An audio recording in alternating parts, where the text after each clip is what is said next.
कि साहब 8वीं के एनसीईआरटी के अंदर बता दिया गया कि राजस्थान जो है मराठा साम्राज्य के अंडर में आता। क्यों? क्योंकि किताबें लिखने वाले मराठे हैं। मेरे से लिखवाते तो मैं लिख देता कि नहीं था, या किसी राजस्थान के आदमी से लिखवाते तब मैं लिख देता नहीं था। तब अपना कोई बंदा होता तब ये बता सकता कि भाई मराठे राजस्थान में लूटपाट करते। लूटपाट करने में, साम्राज्य बनाने में दोनों में फर्क होता है। साम्राज्य का मतलब है आप उनके अंडर में आते हो, आप उनकी तरफ से लड़ने के लिए जाते हो, आपका एक बंदा वहां पर रहता है, आप उनके बाकायदा दरबार के अंदर जाते हो, टाइम टू टाइम उनको टैक्स देते हो। अपने यहाँ इस प्रकार नहीं था। अपने तो था कि मराठे कभी आगे जोर जबरदस्ती करके टैक्स ले गए। यदि एक तरफ तो आप ये कहते हो कि हम मराठा साम्राज्य के अंडर में आते, दूसरी तरफ राजस्थान वालों पे इल्जाम है कि पानीपत के तीसरे युद्ध में राजस्थान के राजाओं ने मराठों का साथ नहीं दिया। तो जब हम अंडर में थे तो फिर तो जाना चाहिए था हमें। हमारे ज्यादातर जो ऐसे 57 की क्रांति के लिए अपने इस प्रकार की चीजें नहीं मिलेगी। अपना कोई राजा जो, या first world war, second world war, या अपना कोई राजा वो अंग्रेजों की तरफ से लड़ने के लिए किसी भारतीय राजा के खिलाफ गया है।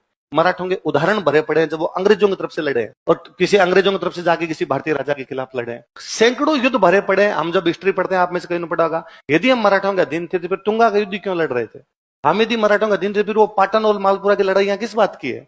जब आप अधीन ही थे तो बस खत्म ही हो गई बात। भाई मेरा आपसे कब्जा है, मैं आपसे आगे टैक्स लेके चला जाऊंगा बाद में, तो फिर तो लड़ने का कोई मतलब ही नहीं पैदा होता। कौन बताए? जब अपनी तरफ से कोई हिस्ट्री लिखने वाला हो, कोई अपनी तरफ से हिस्ट्री लिखने वाला हो कि यदि हम मराठों के अंडर थे तो 1769 में उज्जैन के पास में क्षिप्रा नदी का युद्ध हुआ है, वो क्यों लड़ा हमने जाके? यदि हम मराठों के अंडर में थे तो एकलिंगगढ़ का युद्ध और खाड़का नाल का युद्ध किस बात के लिए हुए? यदि हम मराठों के अंडर में आते थे तो शाहपुरा वाले ने मराठों के खिलाफ क्यों भिड़ गए थे, क्यों लड़ लिए? यदि हम मराठों के अंडर में आते थे तो साहब मराठे जो थे वो नाथ द्वारा मंदिर के दरवाजे खुलवा के, खजाना खुलवा के इसके रुपए लूट ले गए। नाथ द्वारा का मंदिर तक तो आपने हमारा नहीं छोड़ा था और आप साम्राज्य निर्माण की बात करते हैं। अच्छा, यदि इसको माना जाए कि मराठों ने टैक्स लिया था, लूटपाट करके टैक्स लिया था, तो अभी जैसलमेर, बीकानेर, अलवर, करौली, किशनगढ़, इन्होंने तो कभी टैक्स भी नहीं दिया था। इनको क्यों दिखा दिया? किसी के पास कोई जवाब नहीं।